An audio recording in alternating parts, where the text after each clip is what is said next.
Friends, कैसे हैं आप सब। उम्मीद है कि आप सभी लोग बहुत ही अच्छे होंगे। चलिए आज हम देखते हैं, जैसा कि पिछले वीडियो में हमने पढ़ा था कंपनी के शासन में संवैधानिक विकास। आज हम उसके आगे का देखेंगे कि ब्रिटिश जो क्राउन है, क्राउन के शासन में संवैधानिक विकास। तो इसकी श्रृंखला में आज जो हमारा दूसरा वीडियो है, इसमें भारत शासन अधिनियम 1858। जब 1857 की क्रांति होती है, ब्रिटिश ईस्ट इंडिया कंपनी से परेशान होकर के लोग विद्रोह कर देते हैं, जिसे 1857 की क्रांति का नाम देते हैं। उसके बाद जो है जो अधिनियम आता है उसको बोलते हैं भारत शासन अधिनियम 1858।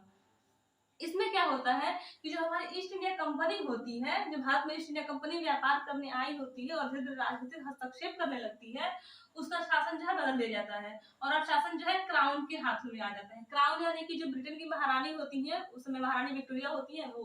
और जब वहां से ब्रिटेन की महारानी विक्टोरिया द्वारा एक घोषणा पत्र भेजा जाता है और इस घोषणा पत्र को जो है उस घोषणा पत्र को इलाहाबाद के मिंटो पार्क में पढ़ा जाता है।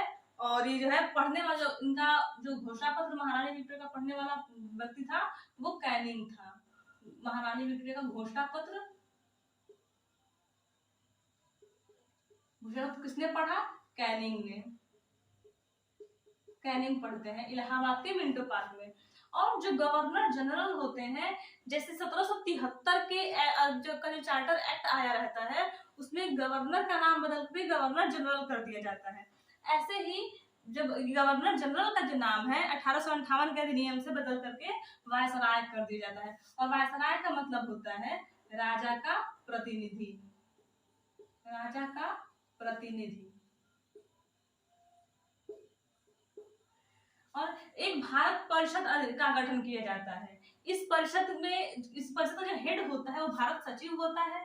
ये भारत सचिव तो होते हैं, लेकिन ये जो पद है वो ब्रिटेन में बनाया जाता है और इनके जो खर्च है वो भी भारत से ही दिया जाता है। लेकिन ये पद जो है कहाँ है? ब्रिटेन में। खर्च भारत से के ही संचित निधि होती है, उसी से वहन किया जाता है। और इनकी सहायता के लिए 15 सदस्य जो है 15 सदस्य इसमें भारत परिषद में गठन किए जाते हैं। जो मुगल सम्राट का पद होता है समाप्त कर दिया जाता है। जो बहादुर शाह जफर रहते हैं 1857 क्रांति के समय उन्हें निर्वासित करके रंगून भेज दिया जाता है और वहीं जो है उनकी मृत्यु भी हो जाती है। उसके बाद कोई मुगल सम्राट नहीं बनते हैं, तो ये पद जो है समाप्त हो जाता है। जो बोर्ड ऑफ कंट्रोल बने रहते हैं और बोर्ड ऑफ डायरेक्टर्स बने रहते हैं, इनका ये भी समाप्त कर दिया जाता है। अब अगला अधिनियम जो आता है भारत शासन अधिनियम 1861। इसमें क्या होता है कि यहाँ पे जो भारत सचिव बनाए गए हैं, ये तो भारत सचिव थे, अब यहाँ पे एक विधि सदस्य की नियुक्ति की जाती है और ये जो पहले विधि सदस्य होते हैं मैकाले होते हैं, जिन्होंने हमारी जो है शिक्षा पद्धति भी दी है। इन्होंने मैकाले का कहना था कि जो संपूर्ण अरब भारत साहित्य है वो ब्रिटेन की एक लाइब्रेरी की, एक अलमीरा की एक रैक के बराबर है हमारा संपूर्ण साहित्य। ये मैकाले जो है हमारे भारतीय शिक्षा पद्धति की बहुत ही की बुराई करते थे, बाकी अंग्रेजी शिक्षा के जो है पक्षधर थे। वायसराय को जो है कुछ विशेष अगर बात हो गई, कुछ विशेष परिस्थितियों में अध्यादेश लाने का अधिकार वायसराय को भारत शासन अधिनियम 1861 से मिला है। अब आता है अगला अधिनियम भारत परिषद अधिनियम 1892। इस अधिनियम में क्या होता है कि अप्रत्यक्ष निर्वाचन प्रणाली की शुरुआत होती है और जो वायसराय की कार्यकारिणी है, यहाँ जो वायसराय की कार्यकारिणी परिषद है उसमें अधिकतम 16 जो सदस्य और जो न्यूनतम 10 सदस्य के जो है गठन का आदेश मिलता है। केंद्रीय विधान परिषद में भारतीय सदस्यों को बजट पर बहस करने का और प्रश्न पूछने का अधिकार दिया जाता है। 1892 के अधिनियम से जो केंद्रीय विधान परिषद है उसमें भारतीय सदस्य भी जो है बजट पर, वार्षिक बजट पर प्रश्न पूछ सकते थे और बहस कर सकते थे। पहली बार ऐसा अधिकार दिया गया। 1909 का अधिनियम, 1909 के अधिनियम को मार्ले मिंटो सुधार भी कहते हैं। मार्ले मिंटो सुधार। मार्ले मिंटो सुधार इसलिए कहा जाता है क्योंकि जो मार्ले है ये ब्रिटेन में उस समय भारत सचिव का कार्य कर रहे थे और जो मिंटो है ये वायसराय का कार्य कर रहे थे भारत में। ये वायसराय थे उस समय, तो इसीलिए इसको मार्ले मिंटो सुधार नाम दिया जाता है।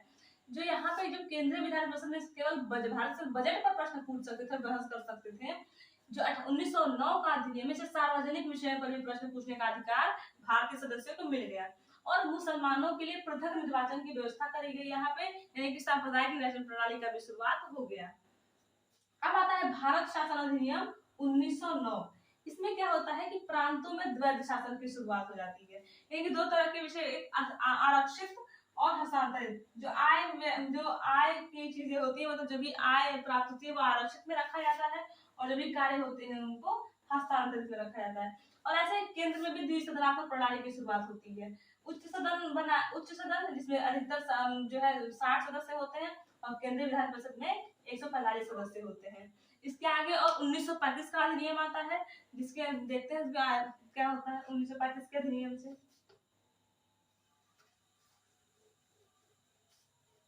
तो अब उसके आगे देखते हैं, अब आता है भारत सरकार अधिनियम 1935। ये जो 1935 का अधिनियम है, हमारे भारतीय संविधान पर सबसे ज्यादा गहरा प्रभाव जो है इसी अधिनियम का पड़ता है। बहुत सारे जो है जो अनुच्छेद एज इट इज जो है इस अधिनियम से लिए गए हैं।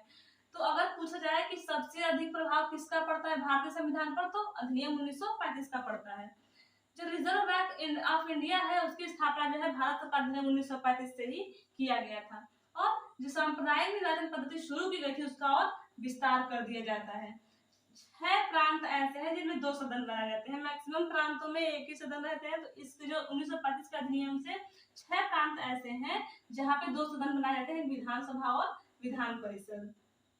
और संघीय न्यायालय की व्यवस्था की जाती है 1935 के अधिनियम से, और अखिल भारतीय संघ का निर्माण भी किया जाता है। इस 1935 के भारत शासन अधिनियम को पंडित जवाहरलाल नेहरू है वो अनेक ब्रेक वाली इंजन रहित गाड़ी कहते हैं। इन्होंने कहा कि जो इसमें ऐसी गाड़ी है कि जिसमें कि ब्रेक तो बहुत सारे हैं लेकिन इंजन नहीं है। उसके बाद आता है भारतीय स्वतंत्रता अधिनियम 1947। इस समय जो वायसराय रहते हैं वो माउंटबेटन रहते हैं। भारत अधिनियम 1947 के समय इस अधिनियम के अनुसार क्या होता है कि जो भारत है वो 2 भागों में बांट दिया जाता है, एक भारत और एक पाकिस्तान। 14 अगस्त को रात 12 बजे भारत का स्वतंत्रता दिवस मनाया जाता है। नेहरू जी जो है भारत के प्रथम प्रधानमंत्री बनते हैं, और जो है 15 अगस्त 1947 से भारत और पाकिस्तान नाम से 2 राष्ट्र बसाए जाते हैं। अब जब भारत आजाद हो जाता है भारतीय स्वतंत्रता अधिनियम 1947 के अनुसार के तहत, तो जो माउंटबेटन है ये वायसराय होते हैं। तो वायसराय का पद जो है समाप्त कर दिया जाता है, और फिर जो है भारत का गवर्नर जनरल बनाया जाता है। यानी कि जो लास्ट वायसराय होते हैं ये भी माउंटबेटन होते हैं, और जो भारत के प्रथम गवर्नर जनरल है, भारत के प्रथम गवर्नर जनरल भी लॉर्ड माउंटबेटन होते हैं।